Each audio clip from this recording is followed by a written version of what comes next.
Minsan, nakakapagod maging estudyante, no? Yung tipong kakapasok mo pa lang, uwing-uwi ka na.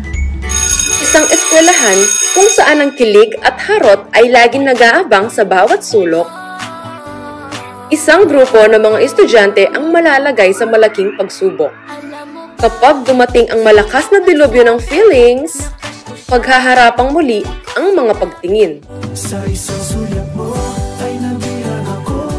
At sa hirap ng mga sakunang ito, tatak ang mabubunyag sa pagsisilbing solusyon. Kalma! Kalma! Maging kalmado. Yan ang unang hakbang.